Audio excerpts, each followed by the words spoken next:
Ito po yung property na located po sa Barangay Cuyambay, Tanay Rizal. Ito po yung nakikita nyo na Laguna Lake. Ayan, Laguna Lake. Ayan po yung lake ko. Ayan.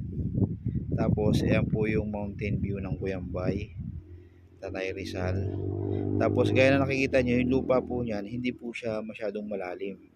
Kumbaga, rolling po siya. Tapos, sa baba po may flat. Sa baba na yun. Ayan po yung pinaka part ng property.